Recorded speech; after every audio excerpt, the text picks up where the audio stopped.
सबरी श्री राम की परम भक्त थी, जिन्होंने राम को अपने झूठे बेर खिलाए थे।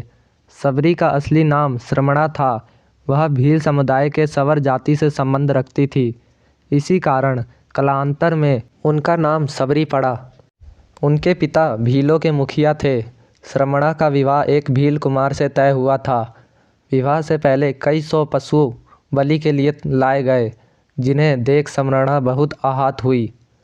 यह कैसी परंपरा है, न जाने कितने बेजुबान और निर्दोष जानवर की हत्या की जाएगी।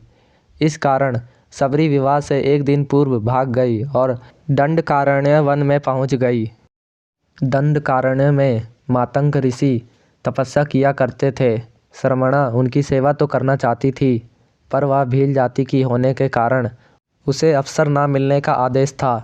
फिर भी सबरी सुबह सुबह ऋषियों के उठने से पहले उनके आश्रम से नदी तक का रास्ता साफ कर देती थी। कांटे चुनकर रास्ते में साफ बालू बिछा देती थी। यह सब वह ऐसे करती थी कि किसी को इसका पता भी नहीं चलता था। एक दिन ऋषि श्रेष्ठ को सबरी दिख गई और वो उनके सेवा से अति प्रसन्न हो गए और उन्होंने सबरी को अपने आश्रम में शरण दे दी। जब मतंग का अंत समय आया तो उन्होंने सबरी से कहा कि वे अपने आश्रम में ही भगवान श्री राम की प्रतीक्षा करें। वे उनसे मिलने जरूर आएंगे। मतंग ऋषि की मौत के बाद सबरी का समय भगवान राम की प्रतीक्षा में बीतने लगा। वह अपना आश्रम एकदम साफ रखती थी। रोज श्री राम के लिए मीठे बेर तोड़कर लाती थी।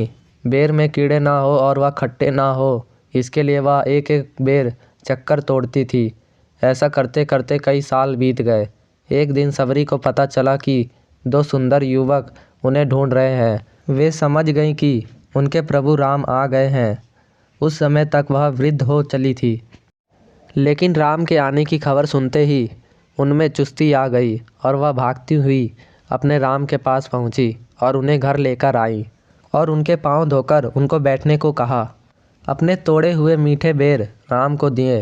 राम ने बड़े प्रेम से वे बेर खाए और लक्ष्मण को भी खाने को कहा।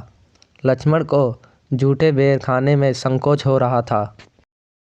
श्री राम का मन रखने के लिए उन्होंने बेर उठा तो लिए, लेकिन खाए नहीं।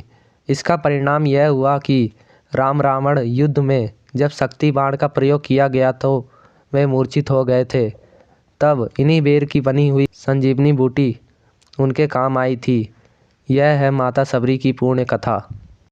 तो दोस्तों, ये थी हमारी आज की कहानी। उम्मीद है आपको वीडियो पसंद आई होगी। आपका क्या कहना है इस वीडियो के बारे में, कमेंट करके हमें ज़रूर बताएं।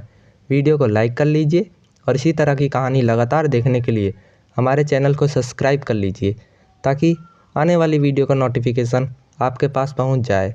तब तक के लिए आपका धन्यवाद।